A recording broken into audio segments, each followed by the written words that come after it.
이 이야기는 의료기술이 발달하기 전인 1920년대의 일이라고 해. 어느 날 늙은 여성이 가슴에 심한 통증을 느끼고 쓰러졌어. 그녀의 남편은 깜짝 놀라 그녀를 침대로 부축했지. 그리고 상황의 심각성을 깨닫고 헐레벌떡 마을로 의사를 부르러 갔어. 하지만 노인이 사는 곳은 마을과 꽤 멀었고, 그가 의사와 함께 집에 도착했을 때 부인은 의식이 없는 상태였어. 의사는 부인을 진단하고는 고개를 저으며 그녀가 이미 사망했다고 얘기했지. 노인은 충격으로 정신이 혼미해졌어. 모든 것은 조금 더 빨리 의사를 데려오지 못한 자신의 탓으로 느껴졌지. 슬픔에 빠진 노인에게 의사는 왕진료는 받지 않겠다며 선심을 쓰듯 말하고 돌아갔어. 때는 무더운 여름이었고 시체가 부패하기 전에 마을의 규칙에 따라 바로 장례가 치러졌지.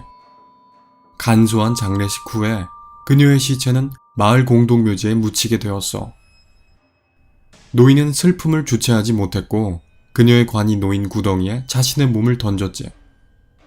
그녀 없이는 살아도 사는 것이 아니라면서 말이야. 사람들은 허겁지겁 노인을 끌어올렸고 무덤이 메워질 때까지 그를 꽉 붙잡고 있어야 했어. 고독과 좌절에 빠진 채 노인은 그의 텅 빈 집으로 돌아갔지. 눈물은 마르지도 않고 계속 흘렀고 몇 끼의 식사를 거른 탓에 체력도 아주 낮은 상태였어. 그렇게 노인은 기절하듯이 잠들고 말았지. 그리고 깊은 밤중에 그는 뭔가 이상한 소리를 듣고 눈을 뜨게 되었어. 뭔가를 까드득하고 긁는 소리 같았지만 노인은 그 소리가 어디서 들려오는 건지 정확히 알 수가 없었어. 어두운 방 안에서 한참이나 주위를 두리번거리던 그는 결국 그 소리가 창밖에서 들려오고 있다는 것을 알게 되었지. 그는 긴장한 채로 커튼을 젖혔고 깜짝 놀랄 만한 광경을 보게 되었어. 누군가 침실의 창문 밖에 서 있었던 거야. 공포에 질린 그는 한 걸음 뒤로 물러섰고 그 순간 그 형체가 바로 자신의 부인이라는 것을 깨닫게 되었지. 그녀의 눈은 살아있을 때와 달리 텅 빈 것처럼 보였고 입은 커다랗게 벌어진 채 소리 없는 비명을 지르고 있었어. 그리고 무엇보다 기괴한 것은 손톱이 다 빠진 채로 창문을 마구 긁고 있었다는 점이야. 너무나 무서운 광경이었고 노인이 사랑하던 부인을 한눈에 알아보지 못한 것도 무리는 아니었지. 하지만 노인은 무서움도 잊은 채 한달음에 달려가 창문을 활짝 열었어.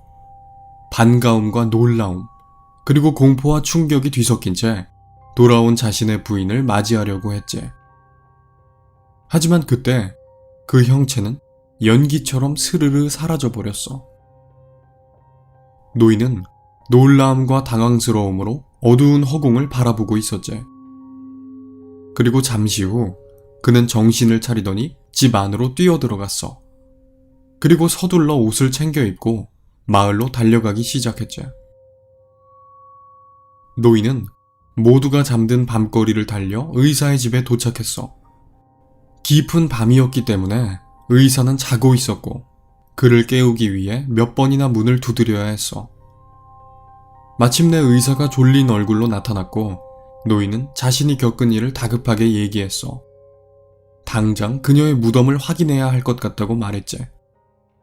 하지만 의사는 고개를 저으면서 노인이 본 것은 그저 꿈이거나 착각일 뿐이라고 말했어. 부인의 죽음 때문에 너무 극심한 스트레스를 받아서 노인의 정신이 착란을 일으킨 거라고 말했지. 노인은 의사에게 부인의 무덤을 파보자고 재차 요청했지만 의사는 단호하게 고개를 저을 뿐이었어. 그리고 노인에게 집으로 돌아가 푹 쉴 것을 권하면서 다시 문을 닫고 집 안으로 들어가 버렸지. 텅 빈 거리에 혼자 남은 노인은 극심한 혼란에 빠졌어.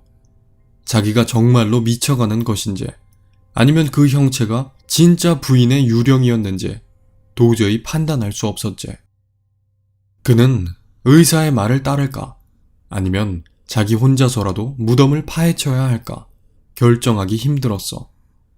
공동묘지와 시체의 관리는 마을 의사의 소관이었고, 또 자기 부인의 무덤을 훼손하는 행위에 거부감이 생기기도 했지. 게다가 노인이 혼자서 무덤을 파는 것은 거의 불가능할 것 같았어. 그는 지치고 늙은 농부였고 공동묘지의 구덩이는 꽤 깊었거든. 하지만 그는 다시 밤길을 달려 무덤으로 향했어. 도저히 그냥 집으로 갈 수는 없었거든. 공동묘지에 도착한 그는 삽을 들고 부인의 무덤을 파헤치기 시작했어. 몇 시간이 지났고 마침내 하늘에서 어렴풋이 동이 트기 시작했지.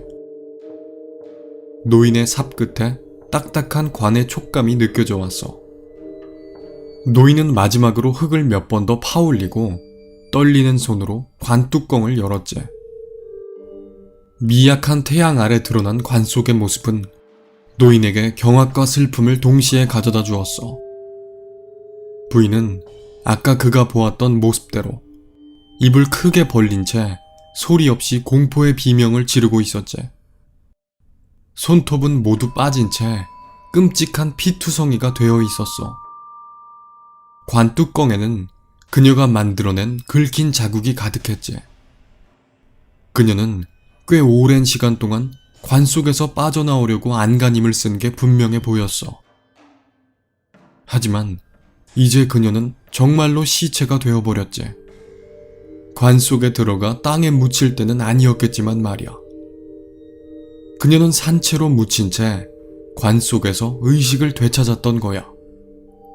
온 사방이 완전한 어둠뿐인 곳에서 그녀는 그렇게 또 한 번 죽어간 거였지.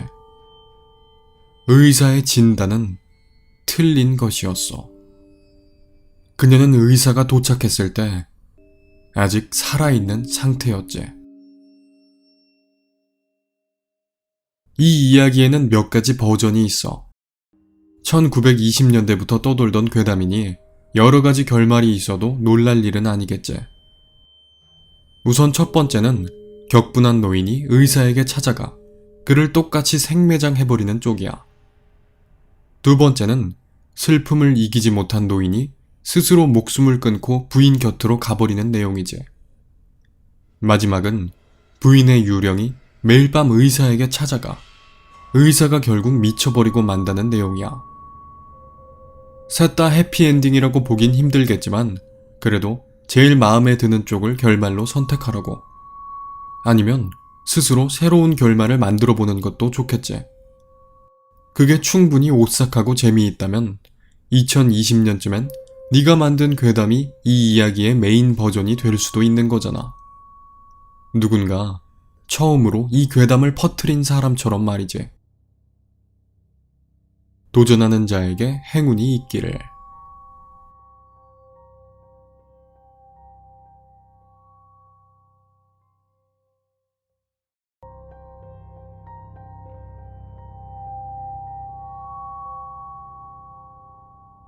오늘의 이야기는 여기까지입니다. 아무쪼록 들어주셔서 감사합니다.